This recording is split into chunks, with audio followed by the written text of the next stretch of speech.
আরে কি গরম রে, পুরো শরীরটা ঘেমে গেছে। হ্যাঁ, পারফিউম। এবার তো এটা মেখে পুরো শরীর ঘ্রাণ ঘ্রাণ করে ফেলবো। আরে আমি এত ছোট কি করে হয়ে গেলাম? এবার আমি কি করি? এর থেকে একটু সাহায্য নি। এই যে শুনছো, গাড়ি থামাও, গাড়ি থামাও। আরে একটু শোনো না। হ্যাঁ শালা এত হারামি, একটু গাড়িটাও থামালো না। এবার আমাকে কে সাহায্য করবে? আমি করব তোমাকে সাহায্য। তুমি করবা? হ্যাঁ আমি করব। আরে শালা তুই আগে নিজেকে সাহায্য কর। সেটা করতেই তো যাচ্ছি, কিন্তু কোথায়? একটা বড় বিজ্ঞানীর কাছে।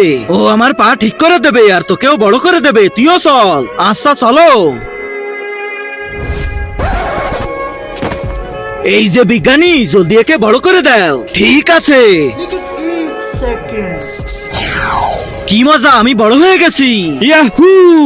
এই যে বিজ্ঞানী, ওই বড় হওয়ার ওষুধ একটু আমাকে দাও। এটা তুমি কি করবে? আরে দাও না, আমার লাগবে। এই নাও। আরে বড় হওয়ার ওষুধ এই শালা কি করবে? কি জানি। তার আগে আজকে দেখবো তুমি এই মন্দিরের ঘরটিকে ভালোবাসো নাকি এই আল্লাহর ঘরটিকে। যদি আল্লাহর ঘরটিকে মন থেকে ভালোবেসে থাকো তাহলে ভিডিওটাতে লাইক দিয়ে চ্যানেলটা সাবস্ক্রাইব করে দাও। আর যদি মন্দিরের ঘরটিকে ভালোবাসো তাহলে লাইক সাবস্ক্রাইব করতে হবে না, কমেন্টে লিখে যাও আই লাভ আল্লাহ। এই যে এই দেখো। হ্যাঁ, দুই পা। আরে তোর তো এক পা ছিলই না, তাহলে বড় করলি কি? মাঝখানেরটা। শালা তোর মাথায় তো হেভি বুদ্ধি।